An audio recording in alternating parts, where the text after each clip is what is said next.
البيولوجي عمره ما كان مشكلة، خاصة لو انت واحد من طلابنا. انا دكتور ناهد محمد، مدرسة مادة البيولوجي. في البداية حابة ان اشكر دفعة 2023 على النتائج المبهرة اللي هم حققوها السنة اللي فاتت وفرحتنا كلنا. وحابة اشكر ولي الامر اللي كان من اهم عوامل النجاح اللي حققنا بيها النتائج دي.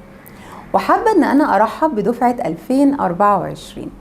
لو انت طالب معانا في السنتر او اونلاين، فانا حابه الاول انك تعرف السيستم اللي هنكون شغالين بيه. في البدايه طول ما انت معانا في الحصه، انت كل حاجه هتساعدك على تخيل المنهج هنعملها، تجارب، مودلز، اي حاجه، فيديوهات، اي حاجه هتحتاج لها هتلاقيها موجوده. هتستلم مننا كتابين، كتاب للشرح وكتاب للهومورك. كتاب الشرح فيه كل المعلومات اللي انت محتاج لها، مش هتحتاج لاي سورس تاني. وبعد كل درس هتلاقي أسئلة evaluation، ودي هنحلها مع بعض.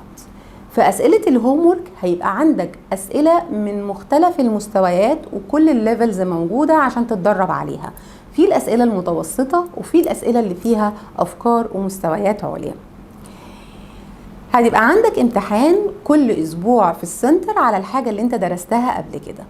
وكل فترة هنعمل وركشوب هيبقى فيه أسئلة تانية خالص غير اللي احنا حليناها مع بعض في الهوم ورك وفي الإيفاليويشن، عشان إن شاء الله لآخر السنة يبقى احنا عندنا بنك كبير من الأسئلة انت متدرب عليه. لو انت معانا إن شاء الله في الأونلاين، فاحنا موجودين على منصة EduAct، هينزل عليها فيديوهات للشرح بالتفصيل، وهينزل عليها فيديوهات حل الإيفاليويشن وفيديوهات حل الهوم ورك.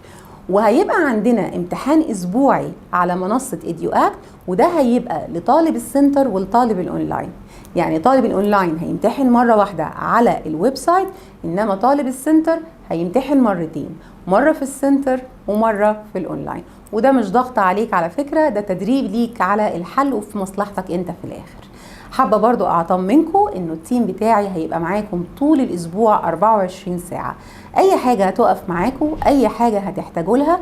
وحتى لو حاسس ان انت متلخبط او عندك مشكلة او متوتر او خايف من حاجة، احنا برضو هنكون معاك، لان انت في الاول وفي الاخر امانة عندنا وجزء من العيلة بتاعتنا.